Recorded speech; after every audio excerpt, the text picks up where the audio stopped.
Hey guys, the WalterFootball.com After Dark Show for February 13, 2025.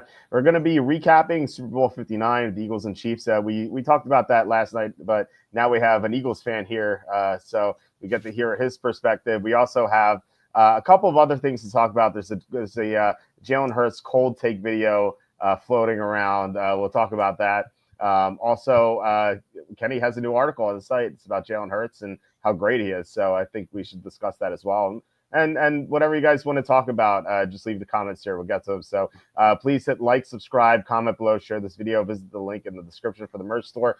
All that would be appreciated. As you can see here, I'm wearing my brown Walter football shirt. I think this is the first time all season that I am not wearing the same shirt on Wednesday that I did on Tuesday. I think it's the first time I've showered on a Wednesday. It's truly a miracle because my son didn't have swim lessons today because it snowed here. So so I got the shower, which was nice. But you can get all these shirts here. You can change the color. You're like, wait, well, I don't see this fancy brown shirt Walt's wearing. You can actually go into any shirt, change the colors. You can any color you want: pink, brown, orange, red. You can get whatever you want. It's here at the merch store. Anything would help us. 15% off sale right now. You can go to Amazon, buy my books. The most recent one is Jerks of the College Years, where I made fun of people. I saw Penn State throughout my 6 years there. How the 2020 MVP was stolen, which is a true story expose that I wrote. That is something about that happened 4 years ago where Brett Favre tried to sabotage Aaron Rodgers. If you're a Packer fan or any football fan, I think you should read this. It's very important. Please consider super chats, super stickers. That's the best way to support the show. We had a great super chat yesterday, $50 from the boss. He won 15 grand on an Eagles future bet. So that was a great hit for him. Before that, we had Slew, John Sanders, Alan Stafford, Cam Eagle. You guys have been so awesome with your contributions. And as I always say, YouTube ads are paying nothing, even less than nothing now because it's Q1, which means companies aren't advertising. So we are making even less than nothing, which is somehow possible with YouTube ads. Any further contributions would really be appreciated. All right, we're joined by Kenny, the Cap is Fake, fan of the Super Bowl 59 champion Philadelphia Eagles. Kenny, I always ask you how's it going, but I know the answer already. It has been a fabulous week. For those of us who are in Eagles fandom. It's been a great 5-time NFL champions, 2-time Super Bowl champions, Philadelphia Eagles. I got the Barkley with the official Super Bowl logo icon. So I bought 2 of these. One to leave in plastic in the closet, never be worn. The other to wear specifically in front of Chiefs or Cowboys or Vikings fans.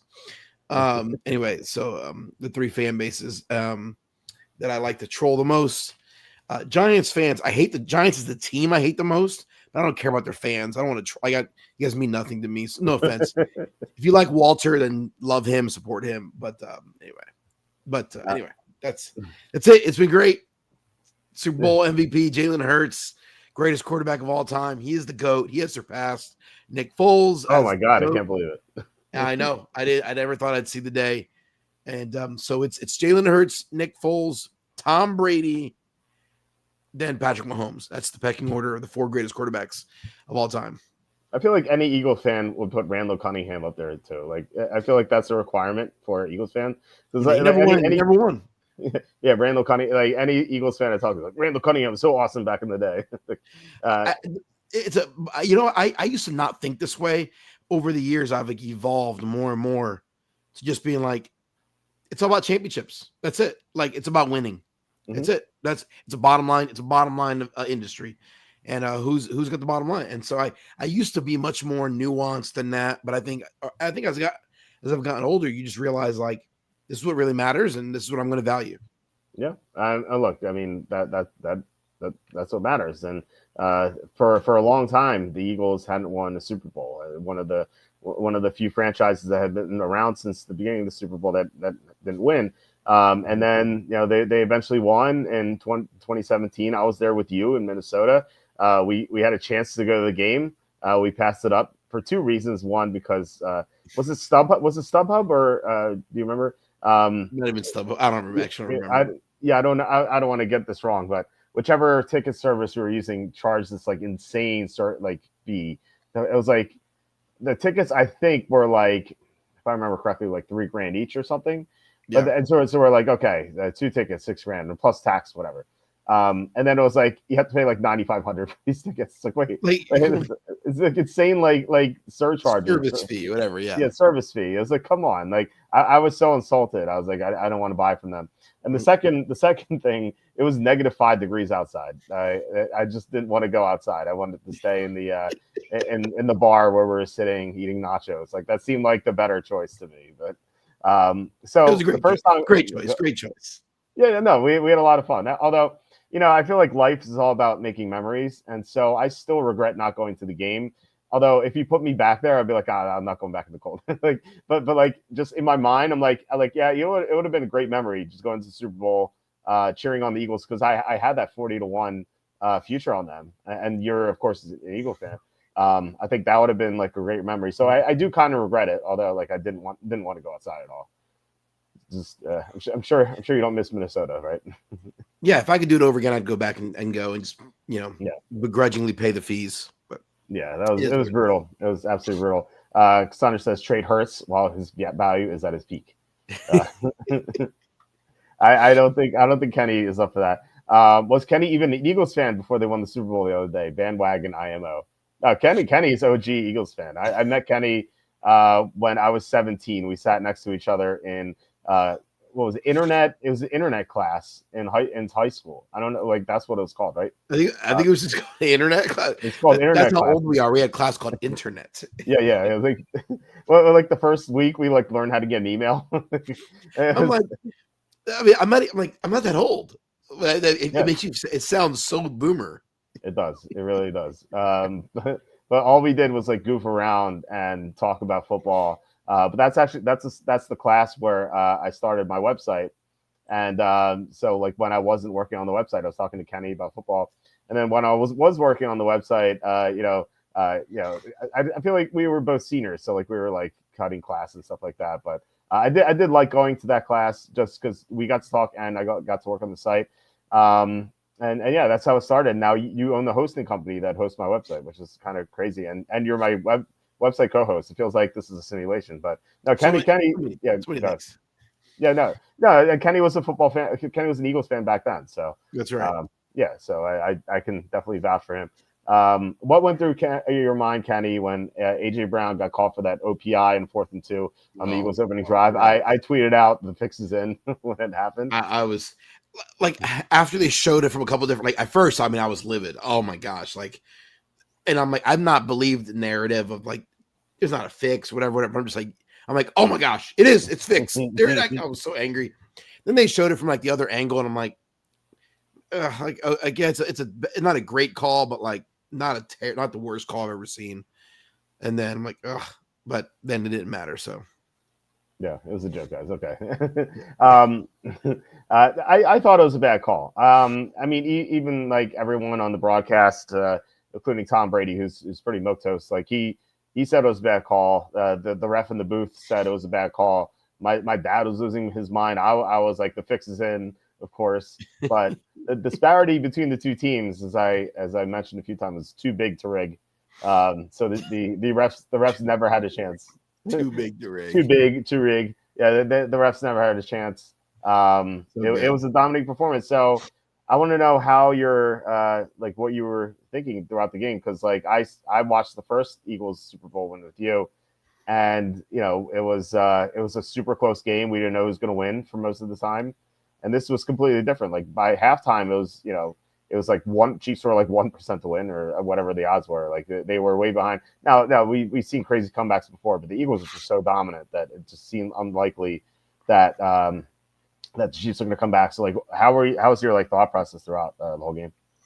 I mean, I didn't feel. I mean, everyone. I was at a party, several Eagles fans in the area. We got together, and I just thought everyone else was really confident really early. It was 24-0. Or really, like after the Cooper DeJean interception in the in the second quarter there, when they went up 17-0, like several people were like felt really good, and I'm like, I mean, once upon a time, this guy came back from, was it 24-0 or 28-0 against the Texans a couple years ago? Yeah, I think it was during their first Super Bowl run where, I think it was 24-0 or something. I'm like, Yeah. I'm like, these guys have been down 10-0 in every Super Bowl that they've played in. They've been down at least double digits in multiple postseason games. Like I was not feeling comfortable at 17-0. Like, I don't know. And so I'm just like, I don't know. You guys are like really excited. Like, and I was still a little nervous. Went to halftime. And then, came out of halftime and I was like, okay, like it's like they came out like they went 3-and-out on that first drive. Mm-hmm. And I'm like, okay, they made no adjustments offensively. And so then when it was like, when they got the ball back in the third quarter, it was 27-0 and they went for the kill shot, the dagger, 46 yards to Devontae Smith in the end zone. Then it was 34-0 at that point. That was like the moment I thought, okay, I think they might win this game. And that was like, whatever, some point in the third quarter, early third quarter or so. And then it was like where 2017 was just like, oh my gosh, I'm on edge. And at the very end, like they're going to win. And it's like this explosion of joy. This was more like a slow burn. It was like, okay, like I think they might do this. Like, yeah, I think they're going to win. Like, I guess they're going to win it. Okay, well, I guess. And it was about 6 minutes left where one of the guys I was with, like, sort of like clapping and cheering. And I'm like, it kind of hit me like, I think they're going to win the Super Bowl. It was a very, very different. It was like just a sort of, oh, okay, I guess we did it. I guess it's done. Oh, yeah. And then the Gatorade. And there was a girl at the house. She was like, isn't that kind of early for the Gatorade? And it was like 4:24 left when they doused him. And I was like, it did feel a little early, but like, it was 40-6. I'm like, it's 40-6. Or maybe it was 40 to whatever. 40-14. 40-14 at that time.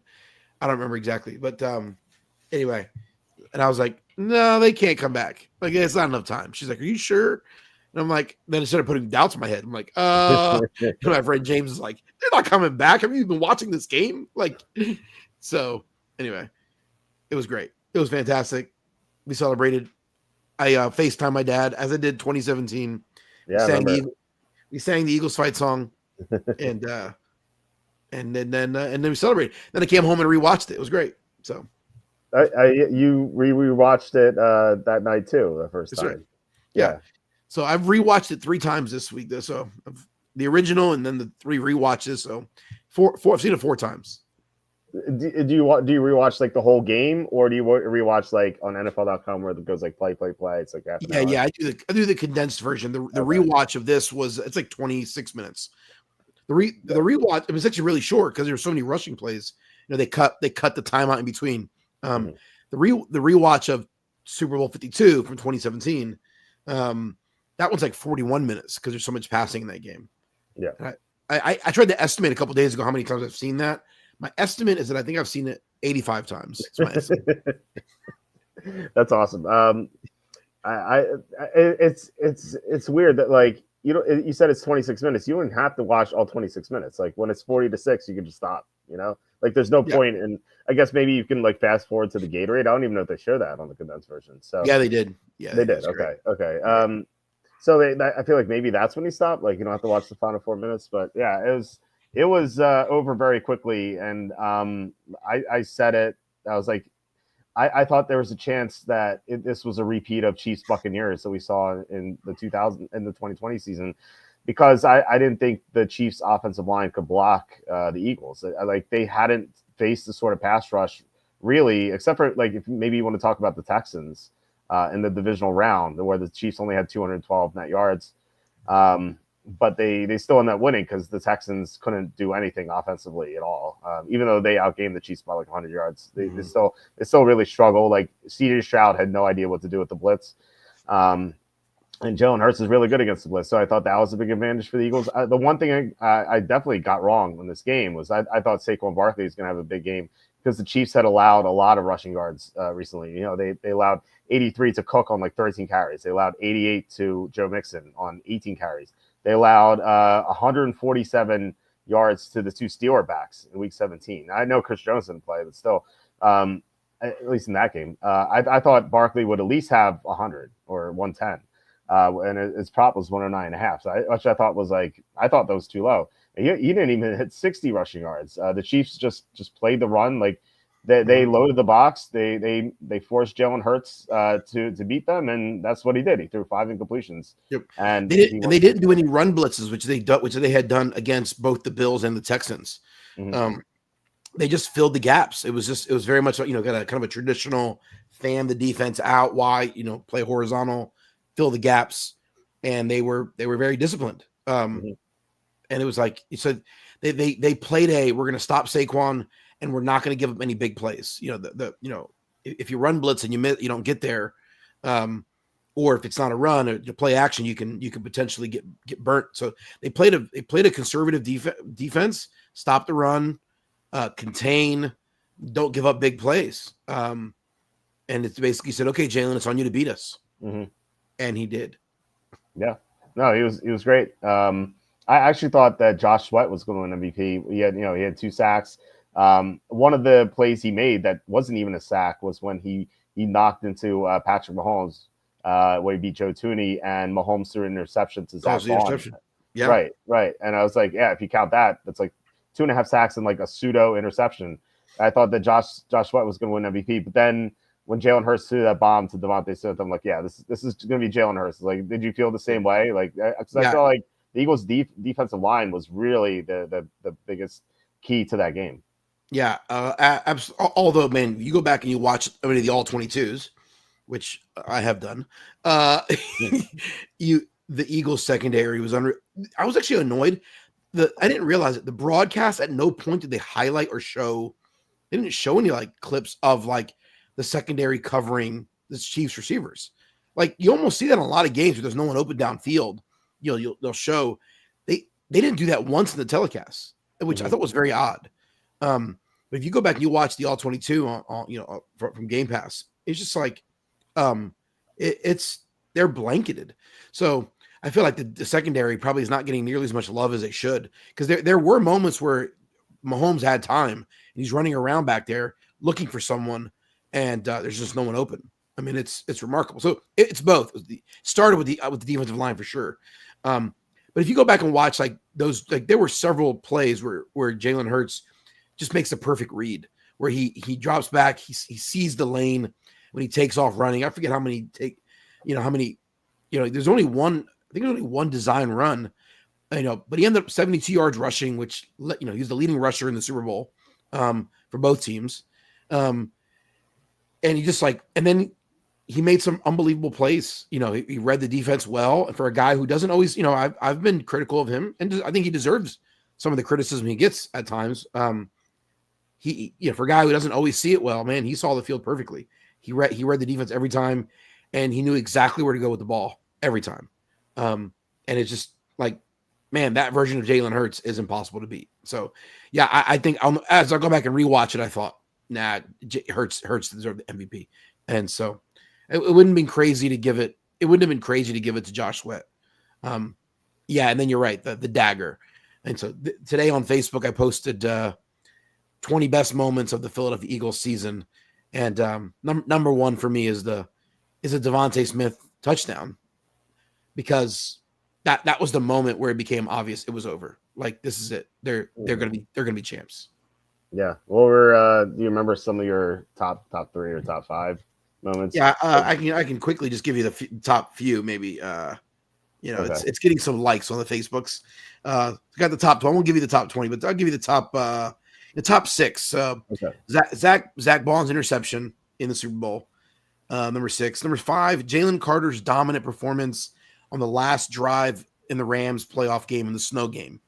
Jalen Carter was just unbelievable in that last drive and effectively sealed the game for them. Yeah.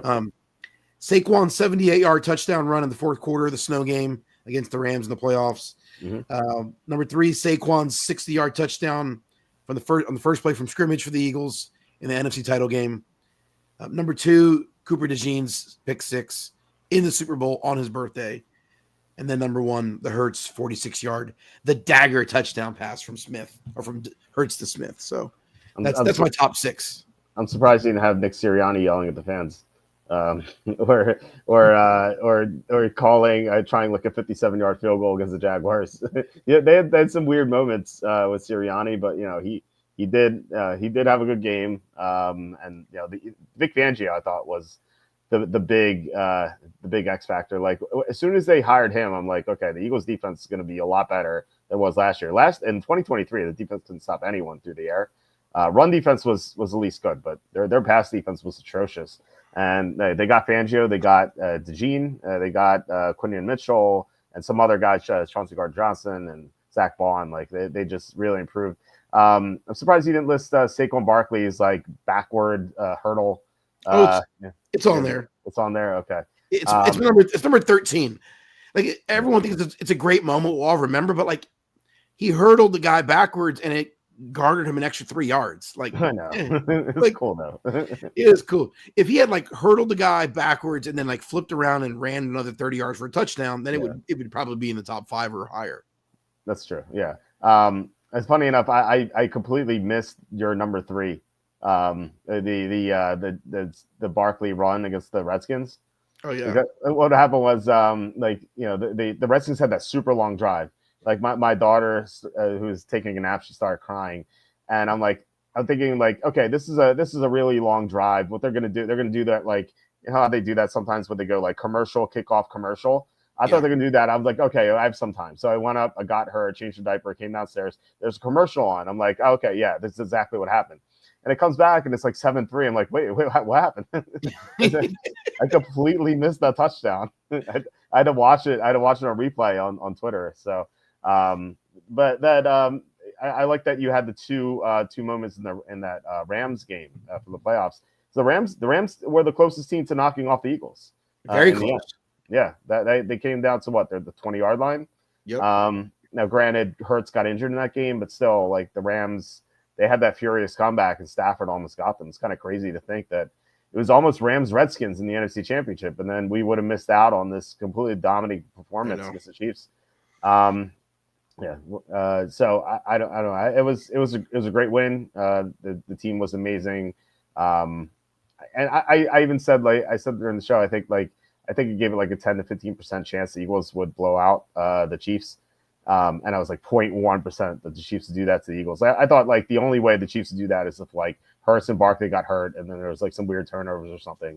But I thought the Eagles had the secret formula because like that's how all the top elite quarterbacks have been slain. Like think about like Tom Brady in 2007. The Giants got them with that defensive line just rushing forward, dropping everyone back in the coverage.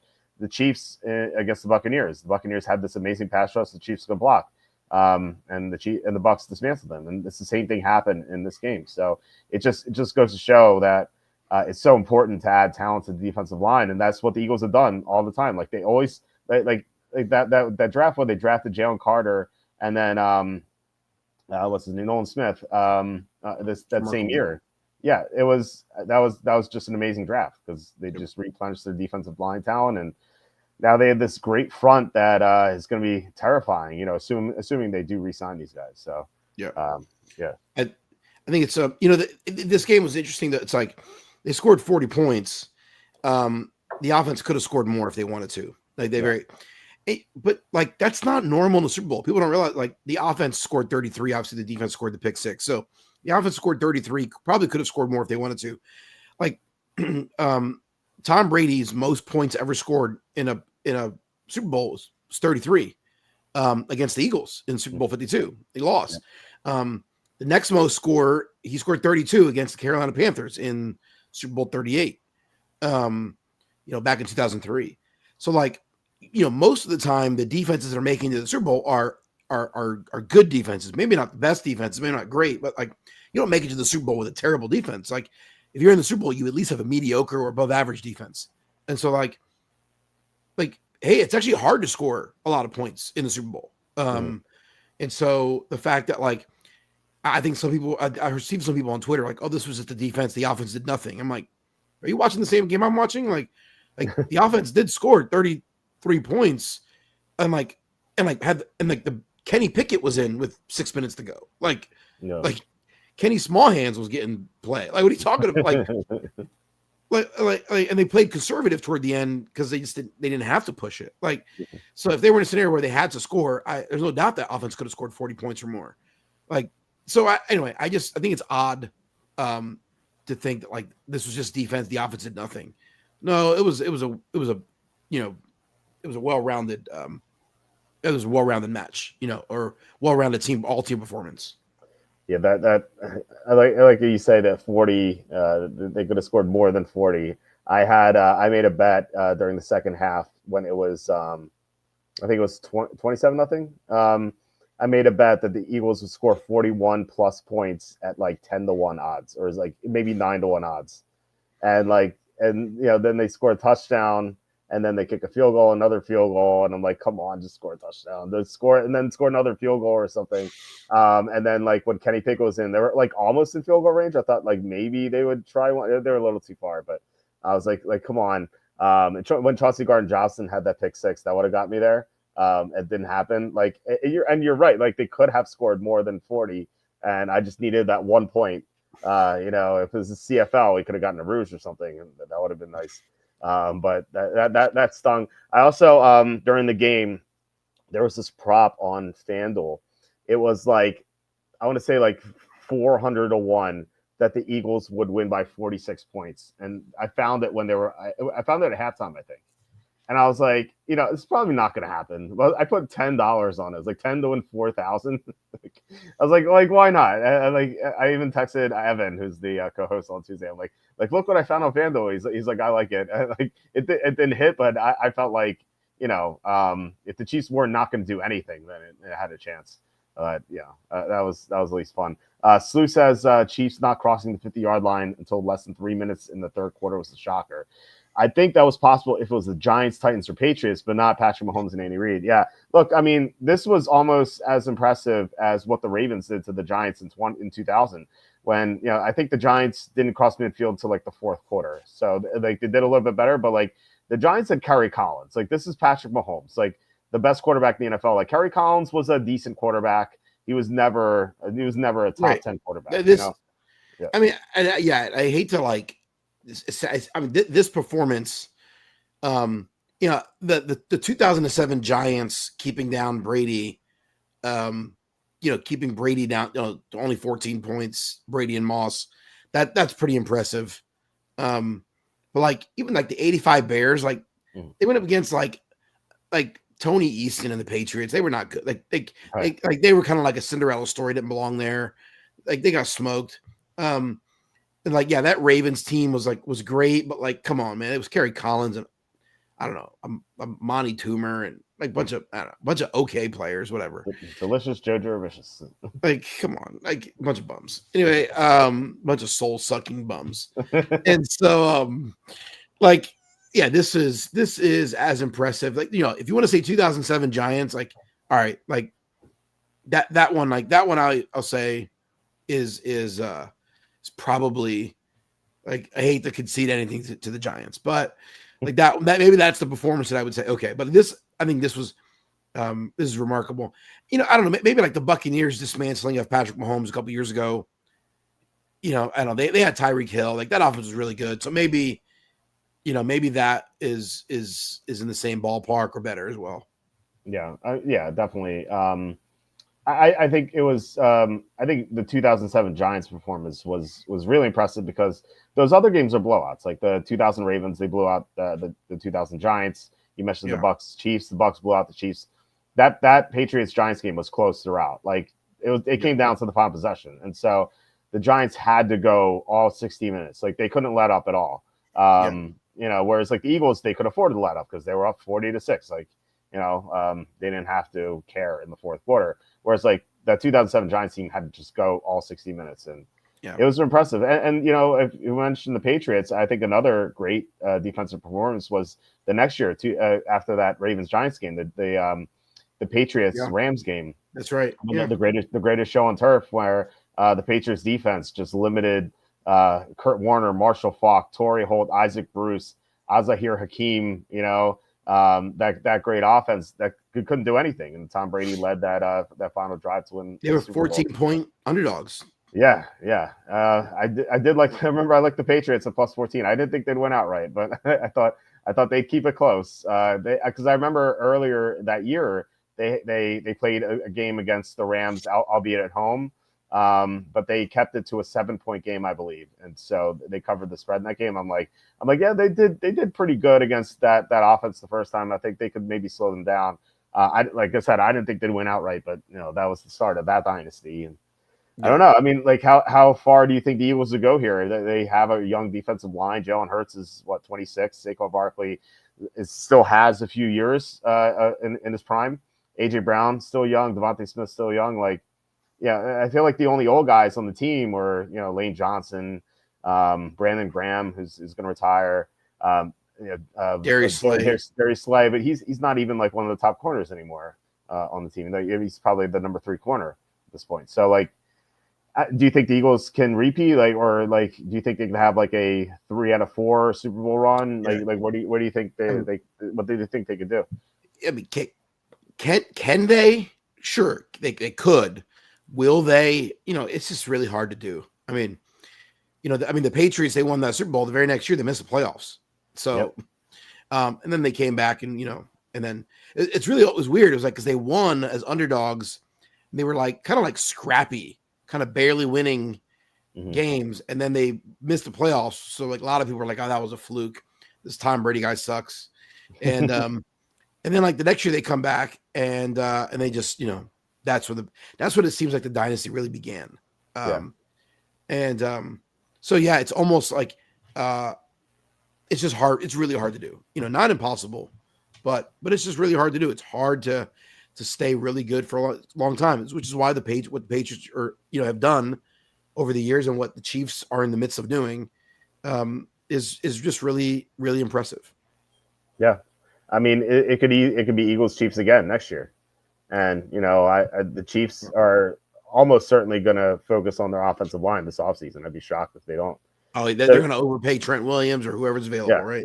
Yeah, Ronnie Stanley's a free agent. Brendan Sheriff, they could get him. Like, I feel like they're definitely going to do it. Trey Smith's at least a free agent for them, so they have to re-sign him.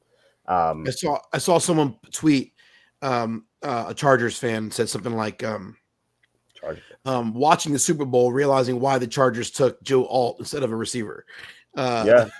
Like you're like, you watch a game like the Super Bowl, you're like, yeah, I get why. Like Malik Neighbors in a Chargers uniform certainly would look great, or not, or Brian Thomas, right, would look great. But or Bijan Robinson would look like, you'd be like, oh yeah, you'd love to have one of those great offensive weapons, but you're like, yeah, offensive line is really important. It's like at the end of the day, football is still a game of blocking and tackling. That's the fundamentals of the game.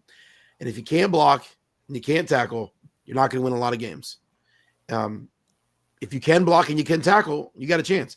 The thing that makes the Chiefs and the Patriots dynasty special is that they're, the Patriots were coming of age of sorts. Brady was coming of age just as the passing revolution was taking off. 2006, 2007. That's when the game really began to shift away from running toward passing in a profound way. And things totally changed in that era. And we're now in an era where like it's just so quarterback centric.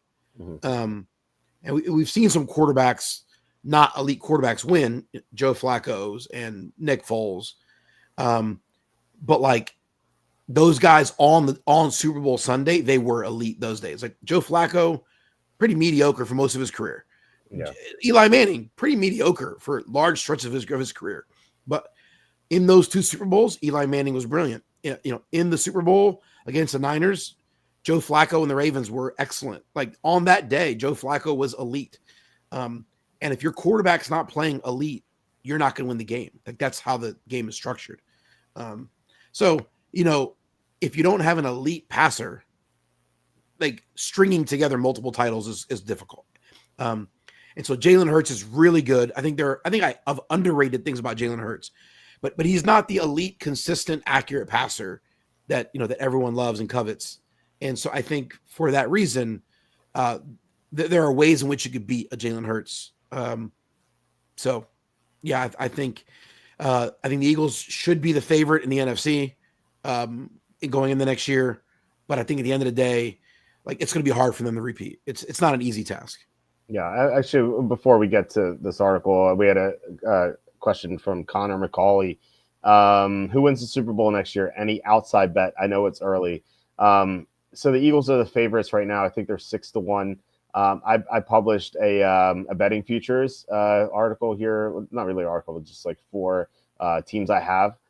So I think the AFC is weaker than the NFC, and I think the Chiefs have a better chance of getting back to the Super Bowl than the Eagles, just because, well, first of all, they're going to be motivated and they know what they need to be fixed. And then second, it's just an easier road through the AFC. The Chiefs are 7-1. Although I was able to bet 9-1 through some. I wrote bonus bets, but it was profit boosts that I got. So I always like to bet the favorite. Like if I truly believe that they have a good chance to get back as like a built-in hedge. I didn't do that this year, and it did cost me because I tried to hedge / middle with the Chiefs. I bet them at plus 3.5, thinking I was like, okay, if the Eagles win by 1, 2, or 3, I win both bets because I had 17-1 on the Eagles.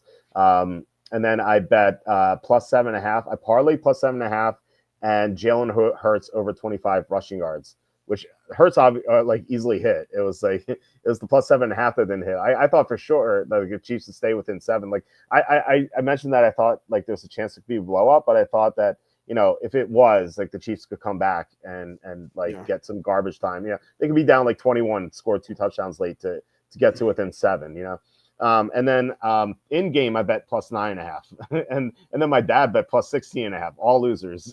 Like my dad was Luis close, like it got to 18. But he had the same preseason bet on the Eagles that I did, although he was 15-1 because he waited till July, but. So I like having this built-in edge. So Chiefs 7-1. I think Vikings are 40-1. They have the 7th most cap space in the NFL, and people are going to be down on them because JJ McCarthy has no experience. Like this is Kevin O'Connell's handpicked guy. I think that the Vikings are 14-3 this year with Sam Darnold. Like I think there's a decent chance JJ McCarthy is going to be better than Sam Darnold. So. I think these are really good odds. I think there's a strong chance that's the case. Yeah, exactly. And they get Christian Darrisaw back. Plus the cap space is great. Niners 17-1, same number as the Eagles. This is contingent on McCaffrey being healthy. He just couldn't stay healthy last year. There's a chance like he could just be done, I guess. Like he's had a big workload, but like if he's healthy, I think this has a great chance to hit. The Niners have the 6th most cap space in the NFL, I think. And we went over their schedule last night. I want to like this schedule is such a joke. I want to show it to you. Like excuse me for like repeating this content, but like all right. So we're gonna keep divisional games out: at Browns, at Texans, at Colts, at Saints, at Giants. We have the divisional games: home against Atlanta, home against Carolina, home against Jacksonville, home against Tennessee, home against Chicago, at Seattle, at Tampa.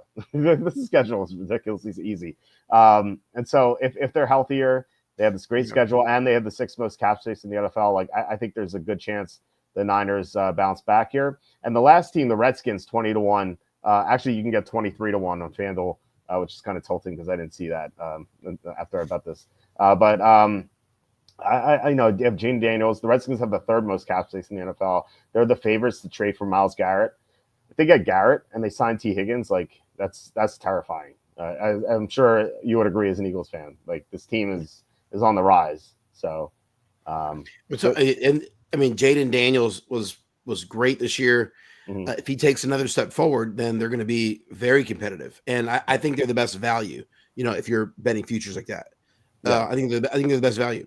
Now we have seen other quarterbacks the league kind of figure out how to play them, and then you have to figure out the counter move. So like CJ Stroud was amazing. The league kind of figured out how to defend him, and he didn't really have a counter punch this year. We'll see what 2025 brings. But we've seen that with other young quarterbacks. We saw it with Jalen Hurts. The league in 2022 didn't know how to defend him. 2023 they figured out if you blitz him up the middle, you can beat him pretty easily. And he came back with a good counter punch this year. He really learned how to handle the blitz. It took him several games this year, but he figured out how to handle that, and it didn't haunt them. So, if the league figures out how to play Jaden Daniels, then he's going to have to, we'll see. But we've seen that with young quarterbacks before, and so I do have a sense that Jaden Daniels will be the kind of guy that will be able to figure that out and have a pretty solid counterpunch. So yeah, in the division with the Eagles, it definitely is a little nerve wracking. Yeah, and look, we've seen some quarterbacks thrive in the second year. Carson Wentz in his second year was the leading MVP candidate until he shattered his knee, and then Russell Wilson won the Super Bowl in his second year with the Seahawks. So the quarterbacks can win in the second year. I worry about Daniels' durability with that thin frame that he has, but outside of that, I think you're right. I think he has a good chance of kind of beating the counterpunch, as you put it. All right, so I wanted to get to this article you wrote about Jalen Hurts, which you can find on thecapIsFake.com. Reality check: Jalen Hurts is elite. 17 facts that prove it. When you sent me this article, I'm like, well, the question is is he more elite than Nick Foles? But you answered that earlier in the show. So if you wanted to talk about this a little bit, not reveal the whole article because people can go read it, which is a good read. There are a lot of cool facts here. Do you want to talk about it for a little bit? Yeah, my basic premise is what I realize is that there are things that Jalen Hurts doesn't do well, and for that reason, he's discounted as a mediocre quarterback or below average, or he gets ripped on. But I think and I'm guilty of this. I think I grossly underrated certain things that he does do well that seemingly matter more to the success of the team than we seem to think. He doesn't have the accuracy of Joe Burrow or Justin Herbert. He does not have the arm strength of Josh Allen or Lamar Jackson. He doesn't even have the elusiveness of Lamar Jackson or maybe even Patrick Mahomes. He doesn't have the same wiggle those guys have. Mm-hmm. But the things that Jalen Hurts does well, I think I grossly underrated. And the intangible stuff, I think we underrate that. I know I do, but it matters actually. He never gets rattled. He's poised. And the bigger the moment, better he plays. Arguably his 4 best games in his 4 years as a starter, his 4 best games have been NFC title games and a Super Bowl. Maybe the first NFC title game against the Niners, he didn't have to do much because Purdy got hurt and it was kind of over by halftime. But his 2 best games easily are the Super Bowls. And one of the last stat I gave in this article is a Pro Football Focus grade. PFF, it's subjective. It's not perfect, but I think it's a good thing to consider. There's only one quarterback that's ever gotten an 85 grade in 2 separate Super Bowls or greater, and that's Jalen Hurts. Jalen Hurts in his first Super Bowl got a 92 grade from PFF. In the second Super Bowl, got an 86 grade. Just for reference, Tom Brady in 10 Super Bowls, his best grade ever is an 82.7. Wow. So according to PFF, which is a lot of experts who have played the game, Jalen Hurts played better in his 2 Super Bowl appearances than any of Brady's 10 Super Bowl appearances. Right? Jalen Hurts' teams scored 35 points or more in both of the Super Bowls. So you're the only other quarterback to do that is Joe Montana. So I watch Jalen Hurts play and think to myself, man, that guy just doesn't look the part. He doesn't make the throws. But then you're watch him play in big games. You're he produces, and that's all that matters. And the team loves him and they respond to him. They respect him. Yeah. And this guy is going to stay cool, which is there were some guys in Philly Sports Talk Radio. I didn't say this in an article, but I listened to some guys on Philly Sports Talk Radio this week arguing about Donovan McNabb versus Jalen Hurts. Is Jalen Hurts ahead of Donovan McNabb? McNabb had a great 10-year stretch in Philadelphia. His resume is awesome in the regular season and a few playoffs, right? But in the when the lights were brightest, McNabb shriveled. He would get rattled easy. He couldn't handle the pressure. He was terrible. He was the favorite at home in 3 NFC title games, and he played subpar in those games. And so, 2 of the 3 he played terrible, and one he was good, not great, but good enough to get to the Super Bowl to beat the Falcons in that game. But like, it's just an interesting thing to me. Like, so anyway, all that to say, like, Jalen Hurts in his biggest moments plays great, and so I think I grossly underrated the in between the ears type thing. You watch you watch him play, you go, he can't make every throw. He's not as consistently accurate. Sometimes he can't see the field. Sometimes he makes dumb choices, but he rarely turns the ball over, and he stays poised and he works hard. And the team loves him and they respect him, and he knows how to lead men, and he knows how to keep egos in check. And he's a Super Bowl champion, and that can be never like he's got something that Trevor Lawrence and Joe Burrow and Lamar Jackson and Justin Herbert don't have, and that's a Super Bowl. And he has as many Super Bowl appearances. He has as many Super Bowl championships as Aaron Rodgers, and he has more Super Bowl appearances. Right? Like the proof is in the pudding. At some point, results have to matter, right? Mm-hmm. Yeah. You're right about him being poised. Like you never see him like get too high or get too low. It kind of reminds me of like the player version of Tony Dungy. You remember like Dungy would never like he would never like celebrate, but he would never like yell or anything. Like he'd always be like calm and collected. That's like what Jalen Hurts is. My dad, by the way, he hates Jalen Hurts, and I was like, why? Like because he never smiles. Like, and like, even when like we're watching the Super Bowl, he's like, come on, smile. But like whenever when he was interviewed after the game, he like finally smiled, and so like maybe my dad's cold heart toward Hurts like kind of warmed a little bit. Yeah. I mean, he's fun though. He's easy to root for. To me, I was like, okay. I actually said it on the show last week. I said, I think they're going to have to come out, run the ball. They have to come out throwing the ball. I think the Chiefs are going to do what they need to do to stop the run and neutralize Saquon. And that's what they did. And I said, they're going to have to throw the ball. And Spags is going to occasionally blitz, and he's going to have the hand. And I wasn't sure he's going to do that. Like, I wasn't confident he could do it because he's not always done it. But he shut me up. And as an Eagles fan, I've never been so happy to be proven wrong. Yeah. Look, I mean, he was great. He's been great in the 2 Super Bowls, as you mentioned. So yeah, you can read all these facts here on thecapIsFake.com. Where would you put Hurts among like the top quarterbacks in NFL history, or in the NFL right now? Rather, like, would you put him top 5 or top 10? Or is John asking, would you put him in the top 38? The starting quarterbacks. Yes, he's in the top 38. Again, I'm trying to rate everything, like the whole body of work and everything I know about this guy. I'm still taking Mahomes, obviously. Like, yeah. I'm still taking. I think I'm still taking Josh Allen and Joe Burrow. Okay, and Will yeah. I'm also sure about Lamar Jackson. I've been a pretty big Lamar Jackson fan, but their inability, like they should have beaten the Ravens. They should have beaten the Chiefs last year. They're at home in the AFC title game.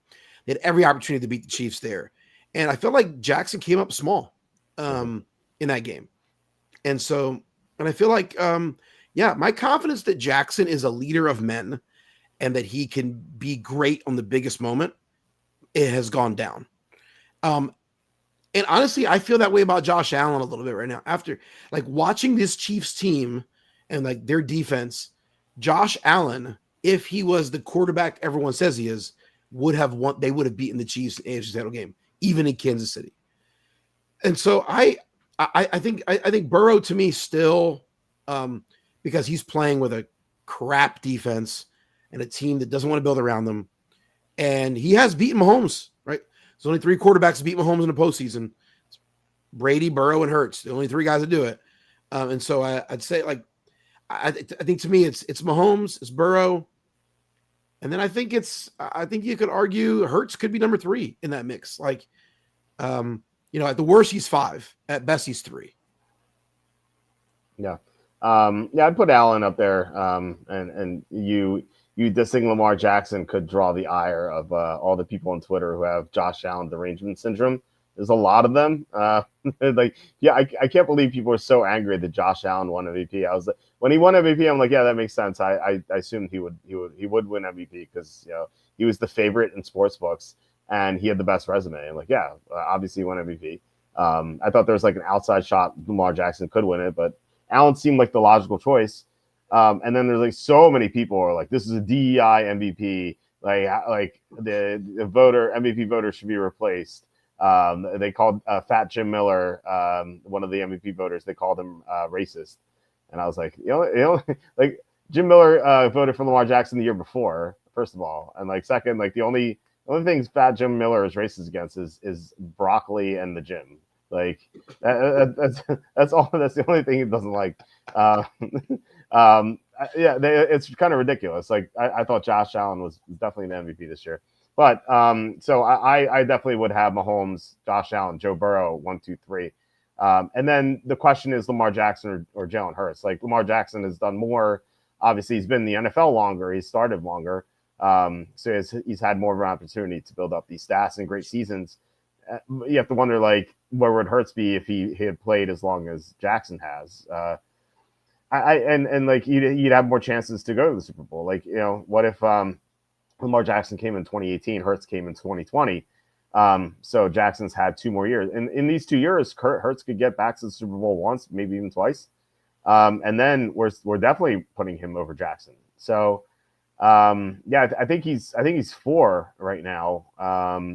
You could argue 5. I don't see who else is up there.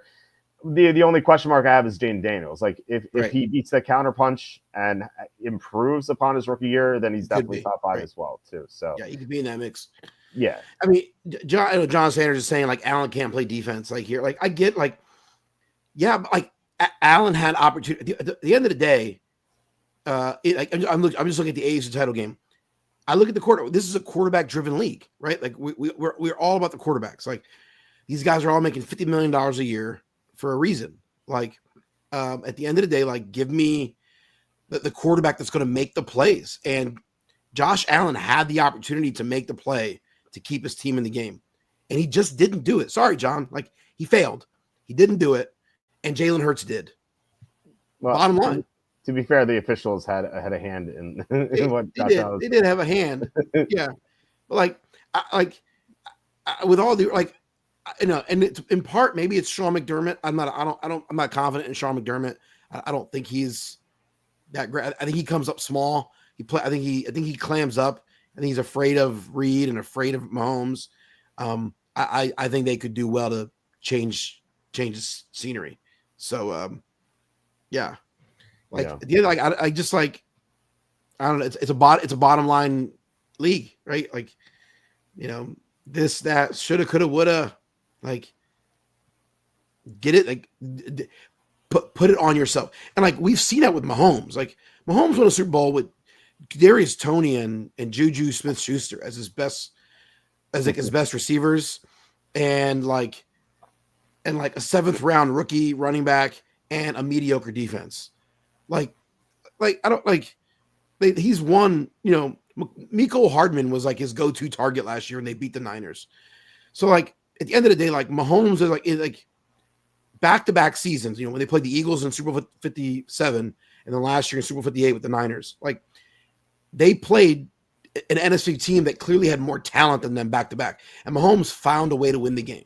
That's the bottom line. Like that's it. Like, so I give Mahomes the credit there. And at the end of the day, like Allen hasn't done that in his career. And so I'm largely giving him the tip of the cap because of his regular season, like success. But he's also had it's not like he's had nothing around him. Like he's had Stephon Diggs, like really good Stephon Diggs for a couple seasons, right?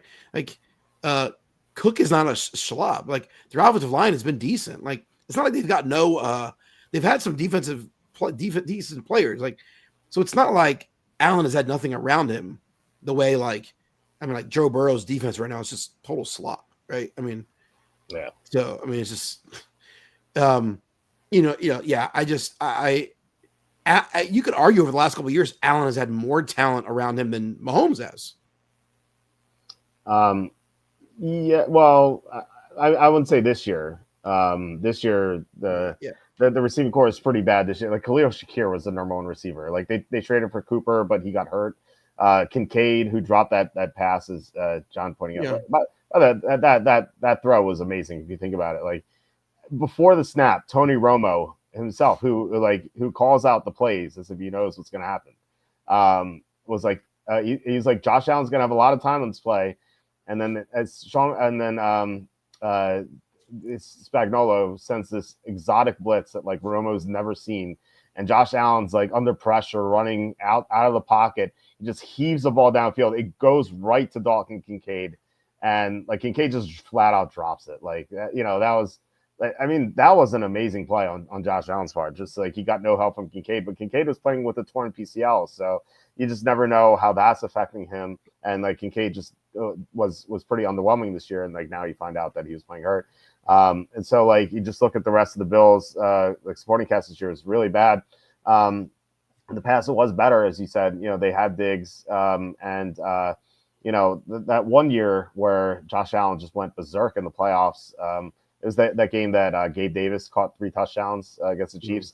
And then, 13 seconds, Mahomes moves into field goal range to send it to overtime, and then they win the coin toss. It feels like Josh Allen's had a lot of bad luck, which like is par for the course for the Bills. Like the Bills have had a lot of bad luck throughout their franchise history.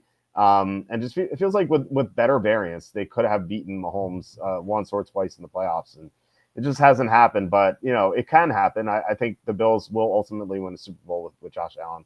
I think they're a decent bet this year. Every team's going to lose. I think if they lose 1 or 2 games, I think that you could bet them at a good number. So that's what I'm going to do at some point. Let's see. Eli Manning's in the Hall of Fame because he beat the guy. Not yet. He's not in the Hall of Fame yet. We'll see. Eli Manning's the Chupacabra.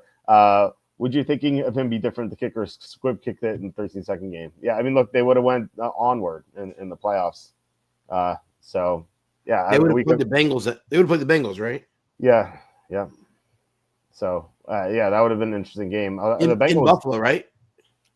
I think so. I mean, the Bengals they destroyed the Bills a year later, but then again, like that Bills team was dealing with DeMar Hamlin hangover stuff. So. That team barely beat Skylar Thompson. Like they were not in good shape at all.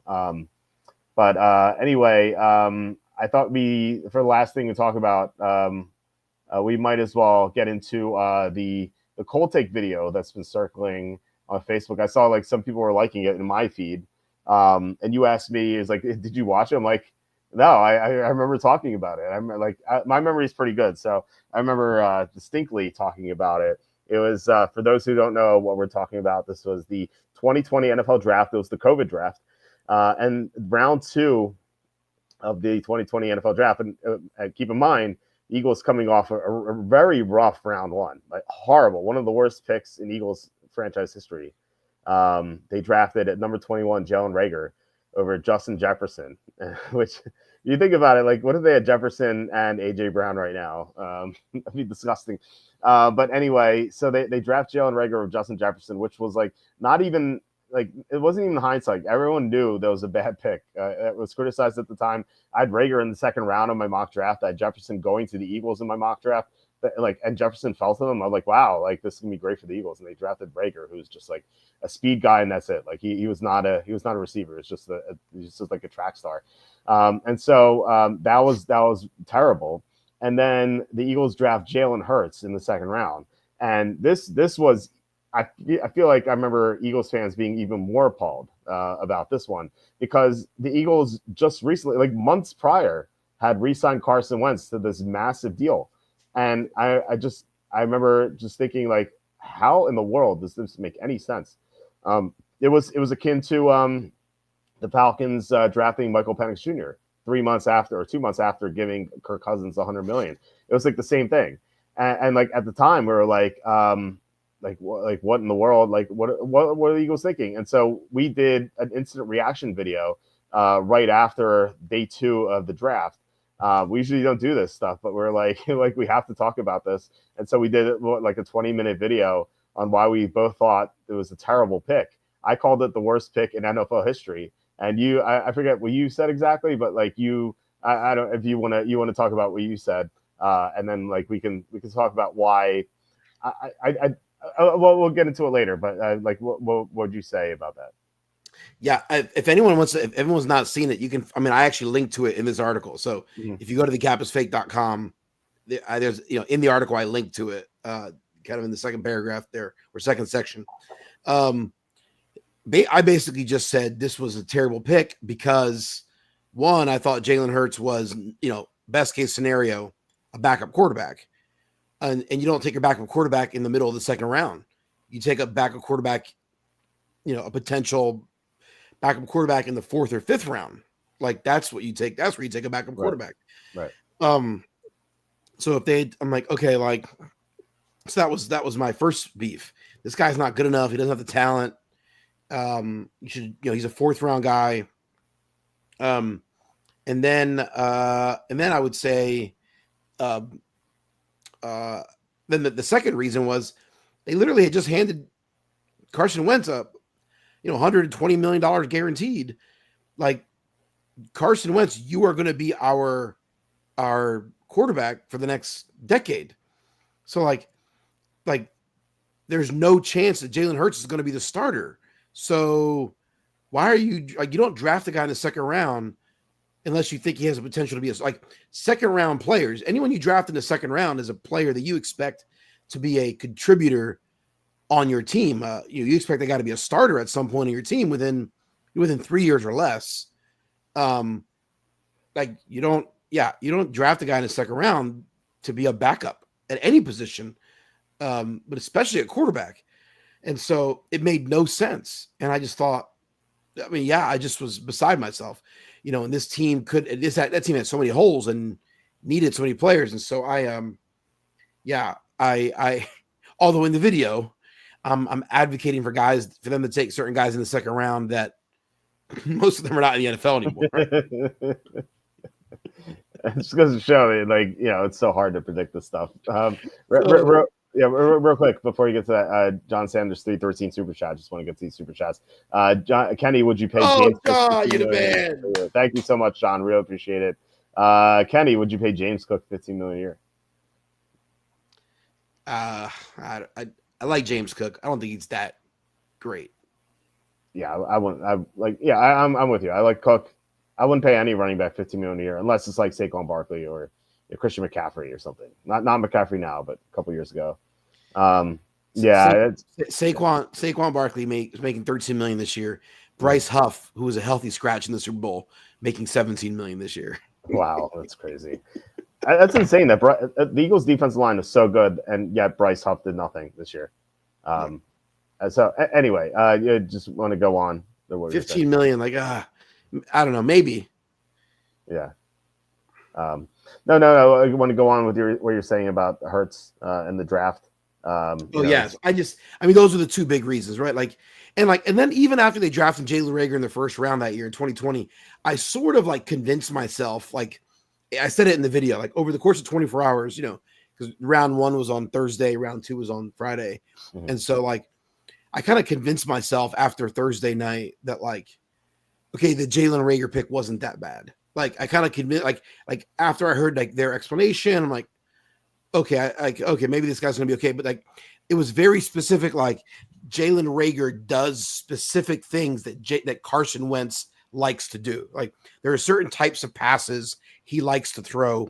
Jalen Reagor is supposedly good at these things, and so like you're passing on a generational talent like Justin Jefferson to draft Jalen Reagor at receiver because he supposedly fits so well with Carson Wentz.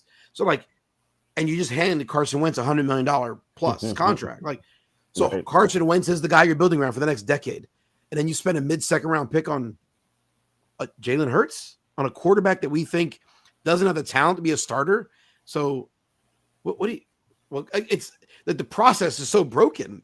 And like looking back, like, okay, it's worked out for the Eagles, obviously, but like, I think it's still fair to question the process, right? Be like that, the process they went to get there is as broken or as goofy as it gets. The fact that it worked out in their favor is awesome, but That's not exact. Like that's not the process teams should follow and expect to be successful. No, look, it obviously worked out. It's Eagles went to 2 Super Bowls, won one with him so far, and yet he's only 26. So we'll see what happens. I mean, it's a bright future here for the Eagles. But the fact that you brought up that they drafted definitely an inferior talent in Jalen Reagor over Justin Jefferson, just to fit what Carson Wentz does, makes that pick not the pick itself. Like, we were wrong in saying the pick was terrible. What we were right about was that the process, as you said, was terrible, because you don't, to echo what you said, you don't pay a quarterback $100 million, $120 million and name him your franchise quarterback for the next decade and then draft a quarterback in the second round. It just doesn't make sense. Well, what the Eagles did incorrectly was pay Carson Wentz, obviously. Like, that was the all-time terrible move. Like, yeah. So, and if you think, and you realize it now, like what has come out over the years was, at the time they simply said, "Oh, we think Jalen Hurts is going to be our backup. We think he's going to be we want to be a quarterback factory. We want to have depth at the quarterback position." What you now realize years later, you look back and realize, oh, they actually weren't that confident in Wentz, and I think they realized from the time they gave him the contract to the time the draft came, they actually were not confident, and they figured, listen, we got a chance to draft a guy in the second round that we really like. We gave Wentz the contract. It was a mistake. We shouldn't have done it. We shouldn't have committed to him the way that we did.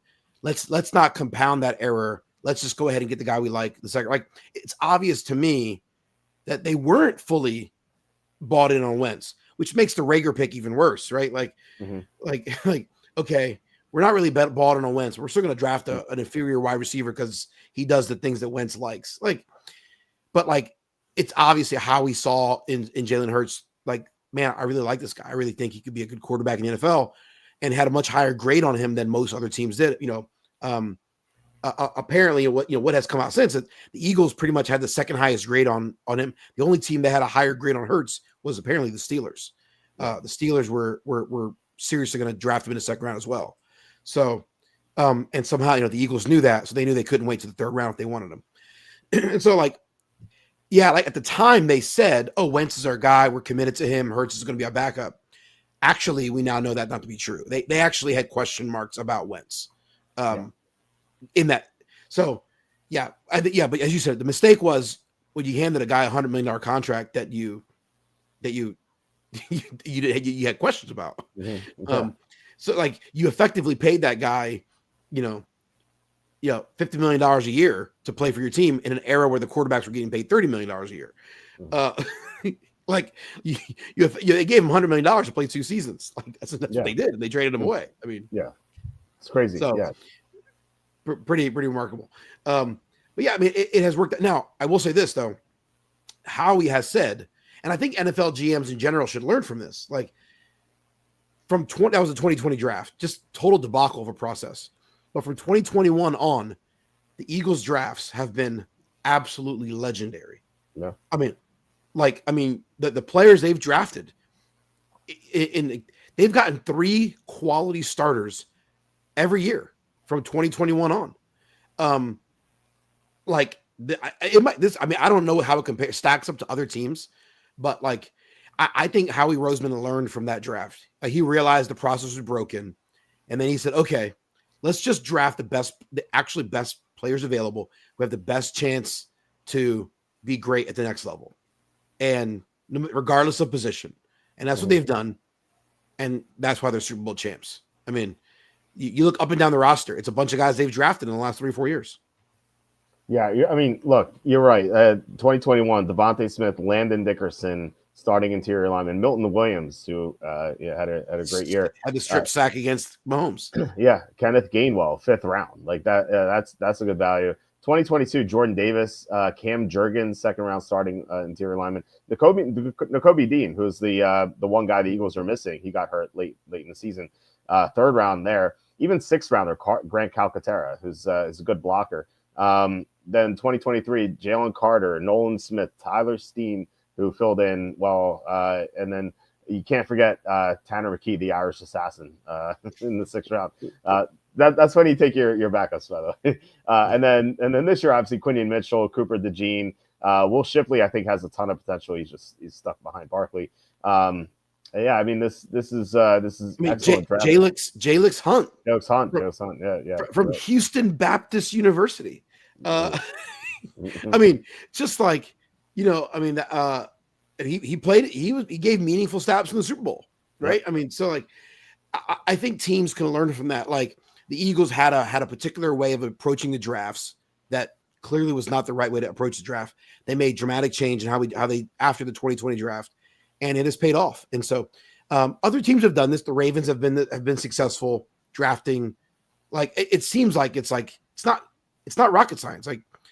Like obviously projecting who's going to be good at the next level is not easy, but like just like who's the player who has the most talent, who has the best chance to be good, like regardless of position, regardless of your process, regardless of your preference of style, just like who's actually good at football. Take that guy. The Ravens have done that for years. The Steelers have done that for years. The Packers have done that mostly.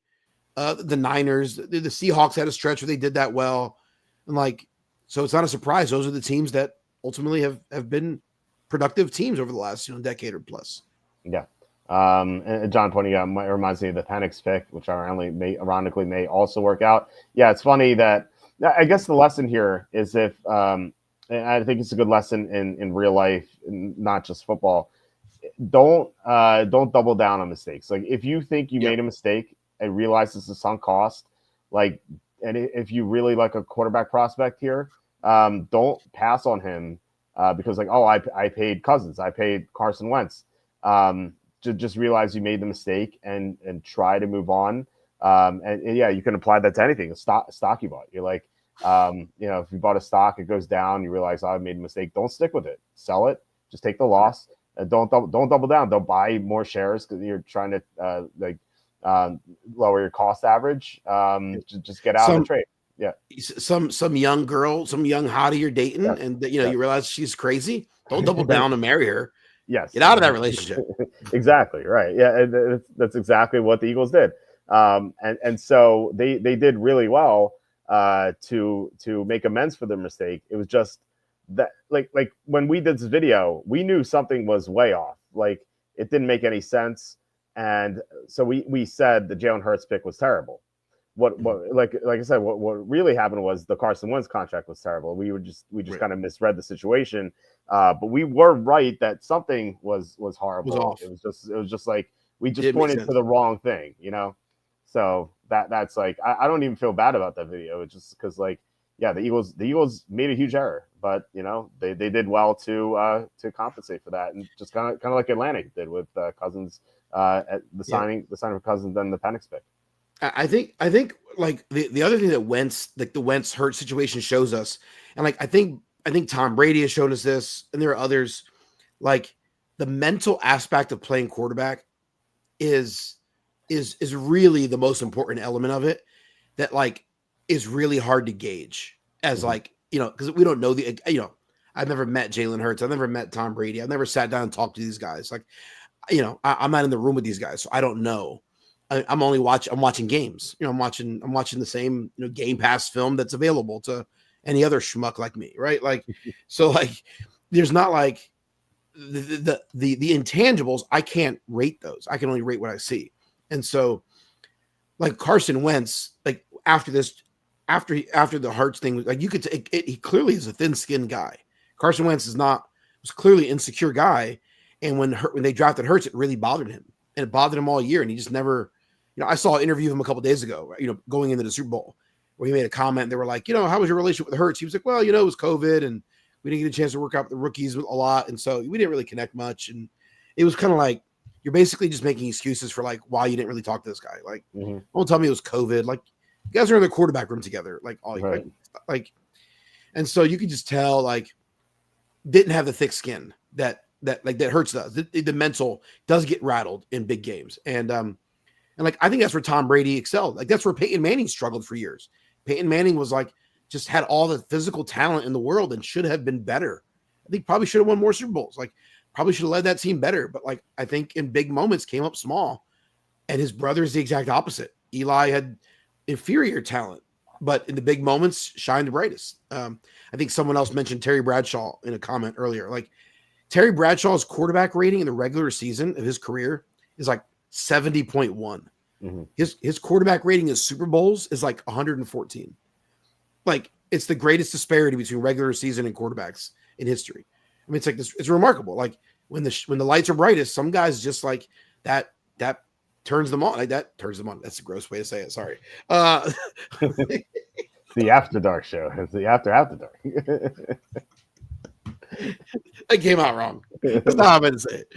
So some guys in the big moments are just better, and some guys shrink in those moments. And Carson Wentz has proven, I think, to be the kind of guy that maybe shrinks a bit in those moments, or can't handle adversity as well. Some guys can't handle the adversity. I think Dak Prescott might be that kind of guy. I think there's some guys who just can't handle the. I think Kyler Murray might be that. Maybe Trevor Lawrence. Like some of these guys are just like all the talent in the world, but in between the ears, it's just something's off. Aaron Rodgers might be that. I don't know. It's hard to gauge. But Tom Brady was like ice in his veins, right? This guy just, Tiger Woods was that way. Michael Jordan was that way. Kobe Bryant. Like there are these guys that are just like, oh my gosh, in the big moment, they're going to make the shot. They're going to make the pass. They're going to do the right thing. And I think that's rare in sports, and it's hard to find, and it's hard to measure it ahead of time. And I think Jalen Hurts is that guy. I think he's in that category. Yeah, and we talked about, or you mentioned at least, Hurts versus McNabb. McNabb was the opposite. He would throw up on the field. Like he literally did that in the Super Bowl. So, yeah, McNabb had a phenomenal regular season career. I mean, just he was fantastic for a decade. Yeah, and in his his second best season, which 2004 was his best with Owens. His second best season, I thought, at least to start, was 2002, and then he got hurt against Arizona at home, and then he tried to come back for the playoffs, and he wasn't 100%. That was the year A.J. Feely took over, and I thought that they should have kept going with Feely just because he was healthy, whereas they're forcing McNabb back when he's not healthy. I'd rather they were what 7-1 with Feely, they were winning games at least 5-1, something like that, and we learned that backup quarterbacks can win Super Bowls. We saw it with Nick Foles. So I feel he was playing really well at the time. So and you're right. Like Eli Manning to Peyton Manning, definitely a good comparison. That's why I picked Eli Manning to make that kick over Peyton on FanDuel. You could actually you could pick. They had this special where you would pick one, and if all the people who picked the winning one got free bonus bets, and so I was like, yeah, this is definitely gonna be Eli. So I picked Eli. I got $10 bonus bet or something. I can't remember what it was, but anyway, John's saying Patriots took Jimmy Garoppolo second round too, ended up getting a better second round pick for him. The difference there is that Tom Brady at that time, I believe, was 37 when that pick, or I think he was 36 actually when that draft happened. It was 2014. He was born in 77, so he was either 36 or 37 when that occurred. So Brady went on to play for almost another decade, but they could have never anticipated. They thought Brady had a year or two left in him, and he'd retire. Yeah, exactly. They didn't know he would play into his mid 40s. He was 36, 37 at the time. It was time for them to find a new quarterback, but they just didn't know that. John says, I like the young Russell Wilson comparison with Hurts. Yeah, I can see that. Wilson, he wasn't quite the runner, but he was really mobile. Wilson used to do really well was just navigate the pocket and buy himself time and find the receivers downfield. Whereas Hurts will just take off and rush for almost 100 yards every game. Yeah, the slight difference. Hurts is a better runner than Wilson was at this stage. Mm-hmm. Wilson's a better passer, certainly. Wilson can make more of the throws than Hurts could. The other thing about Wilson though is what kind of came out later is a lot of his teammates didn't like him. Right. They just he was kind of a diva in the locker room, and turns out as he got older, people didn't like him. That's not with Hurts, his teammates love him. Mm-hmm. Yeah. There was I listened to or at least I heard a clip of a podcast where I think it was Marshawn Lynch and Richard Sherman were talking, and they said that neither of them had Russell Wilson's phone number when they were on the same team. So weird. That's really crazy, isn't it? Like Yeah. they said that if they wanted to get in touch with him outside of practice or game, they'd have to go to his agent to get in touch with him. And it's So like, goofy. So yeah, goofy. strange, very strange. Yeah. I just You think would, like yeah, I think like I used to underrate that stuff. I'm like, oh, it doesn't matter if they're friends or whatever. Like, and now like the more I watch sports, I'm like, oh, actually, the cohesiveness of the team and how much they appreciate and like they like one another and love one another, like that actually does change how they play for one another. It really does make an impact on the field. What happens in the locker room does spill out onto the field. We just can't see it. We're not always. yeah, exactly. Yeah, I mean, it's a big thing. Like, when things are going well, like, yeah, it's fine. But like when things start going south, like issues are gonna keep compounding. I remember It's 06 normal. with or was it with 05 with McNabb and Owens. Like Right. when that started going downhill, like it was pretty brutal.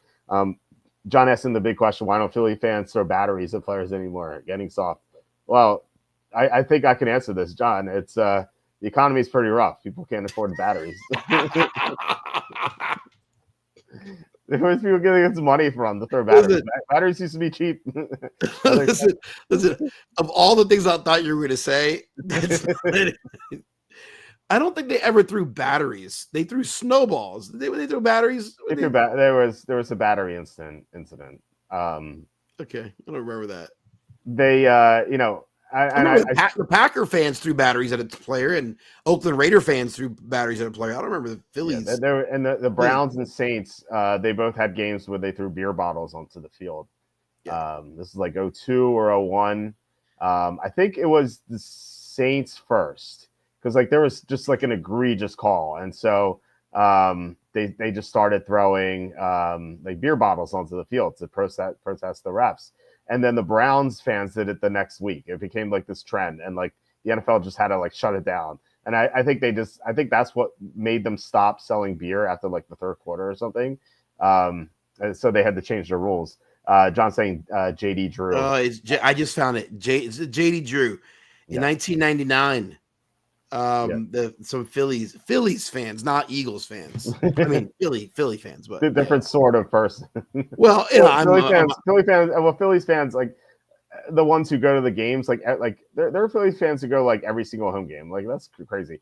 Like in they are 1997 insane. or 1999 they were playing at the Vet still. It's like a different Yeah, culture. yeah, that's true. That's true. Old Veteran Stadium was yeah, I do remember that now. Listen, with all due respect, JD Drew kind of deserved batteries to be brought up.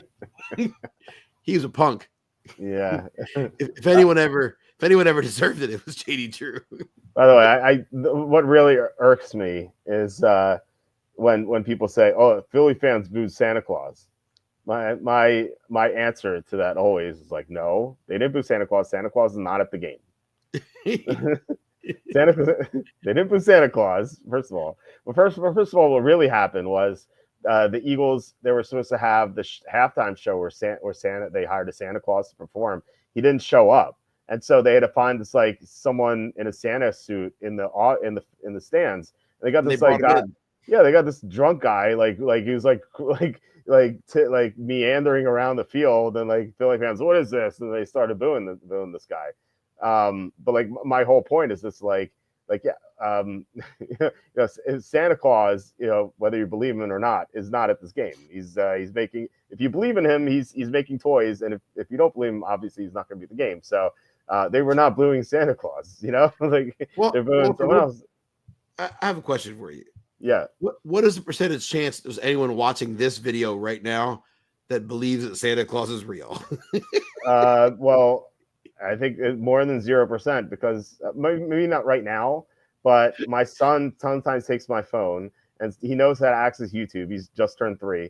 He knows how to access YouTube, and like sometimes he'll see a video and it's like, look, it's Daddy. Like he'll see the video, and sometimes he'll hit it, and so there is more than a 0% chance that he'll see this video and you'll hear us talking about Santa. So Connie, if you're watching this, Santa is definitely real, but he wasn't at the game, and Eagles fans didn't boo him. Touche. You got me there. That's why I did it. And plus, like, I don't know, it is 12:39 a.m. Eastern. Someone's listening to this in Hawaii with their family. It is what time is it in Hawaii? Like 5 o'clock. So they could some kid could 7 o'clock. Some kid could hear it too. So just want to be mindful. As someone who has 2 kids under slightly more than 3, I just wanted to be safe. Love it. Yeah, yeah. So flip Mahomes and Hurts on these rosters and see if the results are the same. What do you think? If you trade Mahomes for Hurts, what happens? Well, yeah, I mean, Mahomes is the best quarter. Yeah, I mean, like, yeah, Mahomes with this Eagles roster, they go undefeated. And they're the greatest team ever. Mm-hmm. Yeah. Like, I mean, I don't know.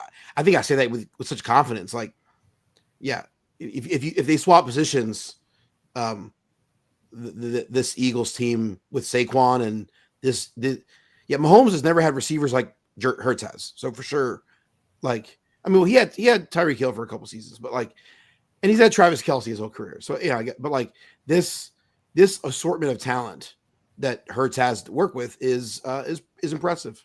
Yeah. Oh yeah, Mahomes, as great as Hurts has been, Mahomes is better. Yeah. So yeah, Eagles it would be even better. It was funny that the Eagles fans booed Swift at the Super Bowl. Did you see that? I don't know. Like yeah. Taylor Swift got booed. Trump got cheered. The Taylor Swift was she literally did that like monkey meme thing where she was like, and then like looking forward.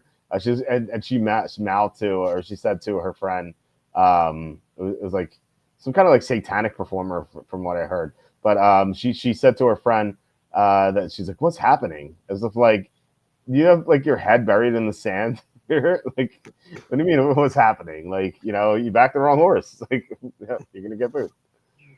I love it. And then I don't know if you thought anything about the halftime show, which was a disaster. Yeah, I mean, like I actually am a hip hop fan, and I actually like Kendrick Lamar, but like it's a very odd. Like I am like it's a very like there's so many different types of people watching the Super Bowl. You really ought to have an artist that transcends one demographic. It feels very odd. Kendrick Lamar is a very odd choice for the Super Bowl halftime show. I never even heard of him until he was announced as the performer. And when Kendrick Lamar was announced, I thought it was Kendrick Perkins. And I was like, I didn't know Kendrick Perkins raps, so that's pretty interesting. I actually am a hip hop fan, so but yeah, I thought it was a very odd. And the party I was at, the watch party I was at, there were 12 adults there, and I was the only one that ever heard of Kendrick Lamar before like literally the other 11 were like, and then like one couple in their 20s, one couple in their 70s, and then like another couple in their 40s, and like everyone was like, who's this guy? And, like I was literally of like the 12 adults like in the room, I was the only one that ever heard of him. Yeah, it was an odd choice, like you said. I didn't understand what he was saying. He was like mumbling the whole time. I like rap too. I like any genre really, like really any. I mostly like the '90s rap, but like Biggie and Tupac. Like that, I thought that was like the best time. But maybe that's because I was a teenager back then. But I don't know. I thought it was pretty awful. And then at the end when he was saying like turn the TV off, and I posted on Twitter, I'm like, well, if you insist. Slew saying the original Browns team fans that were the infamous dog pound section would put batteries in their snowballs. That was a rabid group. Yeah, see, Eagles fans get all this flack. Like other fan bases can be just as rabid, well, most others. Like there are some fan bases that don't really have fans. Yeah, I mean, or they're just not like Minnesota. All the fans are just like nice. That's fake nice. They're not really nice. It's all facade. I was there. I saw what happened in that bar. There's some nonsense going on. I don't know. Shenanigans. I don't look. I don't trust anyone who from Minnesota. I know you lived there, but I was only for a few years, right? Like you weren't fully indoctrinated yet. I don't. Yeah, I don't really trust any Minnesotans. Yeah. There was one other thing I wanted to highlight for you. Sure. Did you see Joe Burrow's comments today about them re-signing T. Higgins? No. So I tagged you on Twitter. You did. I tagged you. So Joe Burrow. We were playing. Sorry, we were playing in the snow all day with my kids. So I didn't see it. So. And so I basically Joe Burrow has finally come to realization that the salary cap is fake. He made a comment. Basically, hey, how are the Eagles paying all these guys? Like we need to do whatever they're doing. Like Right. the Eagles have figured out how to pay all these guys. Like we need to do that. We need to keep all of our players. So he's basically publicly advocating for them to re-sign T. Higgins and to get players. And he's like, listen, the Eagles are doing it. Like clearly, it's not that hard. If they can pull it off, why can't we pull it off? Mm-hmm. And so I tagged you and I said, hey, Joe Burrow he's having his red pill moment. so, so, so I think I'm gonna tag him on Twitter and be like, hey, here's an article I read. You should share this with your owner and your GM so that they know the cap is fake. You should. I'm seeing it now. I was hoping that he would have tweeted out, and I was like, I would have like quote tweeted like the moment you realize your owner's cheap. I think. Listen, I'm not dogging you, but you said it earlier. Like these teams, like they have more cap space. I'm just like, it doesn't matter. Like I don't think it matters. No, it doesn't. No. But I think a lot of players think it matters. I think a lot of players think it matters. I think guys like Joe Burrow think, oh, my ownership can't get the players because of the salary cap. Yeah. And I'm just like, no, your owners can't get players because they're cheap. Right. Because they want to maximize profits. Like, yeah. It has nothing to do with the cap. It has to do with their self-imposed cap. Like, and I wonder if like some players just don't realize that, and maybe they're like starting to realize it. Maybe I don't know. We'll see. I hope so. Like, I hope Burrow will be like, listen, the only reason T. Higgins is a Redskin now instead of a Bengal is because this cheapo, like, I hope he realizes it and he says it. Yeah. I hope he goes like on tirades on Twitter and stuff like that. It's like, please give me some good players. It's like they were good during the early part of his career because he was on a rookie deal, and so they could spend enough for these guys. But right. When it came time to resign them, then let them all go. There were so many people. I tweeted out like the Super Bowl odds. I'm like, what are you betting? So many people are like Bengals, 18-1, 20-1. I was like, no way. Like, they're not going to spend money on what they need. Like, their defense is going to be trash again next year. Higgins might be gone. Like, they might sign one guy or two guys, but, like, they're not going to make a big deal in free agency. They're still going to be mediocre. Maybe they sneak into the playoffs and, like, they could always upset anyone because Burrow's great, but I don't think they're going to win the Super Bowl unless they get an owner who is willing to spend. So, it's a shame. It's a shame for Bengals fans that they have to live through this and they have to waste Burrow's career. It's really going to go to waste. We just watched one of the greatest pure quarterback seasons ever, and the Bengals didn't even make the playoffs. Yeah, crazy. Although if they would have beaten the Patriots in Week 1, they would have made it. Just goes to show that you should probably show up in your season opener. Yeah, they're terrible. I mean, the defense particularly just really sad. If you're a Bengals fan, more power to you. Yeah. And if you start throwing batteries, I won't blame you. Throw them. Well, I was about to say throw them with the owner. That would be like a call for violence. So please don't do that. Anyway, I guess that's about it. Do you have any final thoughts here before we head out? No. If anyone's interesting, the capisfake.com. Yeah. I actually started I've started to write like 14 different articles. They're like all half written. So I'm going to actually start cranking some of those out. My hope is, but check this one out. I wrote on Jalen Hurts. That was helpful. There were just some things about him that I just thought, man, it's really interesting that I had not considered. And if you still believe the salary cap is real, you should go to the website and read some of the articles. Check out this one on thecapisfake.com. Lots of cool facts. As it says here in the header, the 17 facts that prove it. So some of them are pretty cool that I hadn't realized. So definitely check that out. We're going to be back tomorrow with Andy. Andy's going to give his early Super Bowl 60 futures takes. So I know we had some questions about Super Bowl futures because we hit the Eagles this year. We're going to try to find another good one. I think it might be the Redskins or maybe the Niners or maybe the Vikings. We're going to see what Andy has to say. He's been a professional bettor since 1990-ish. Curious to see what he thinks about Super Bowl 60. And then Saturday, we'll be back with Tom. So in the meantime, please hit like, subscribe, comment below, share this video, visit the link in the description for the merch store. Thanks again to John Sanders for the 313 super chat. Really appreciate it, John. Thank you so much for your continued support here. It's so great.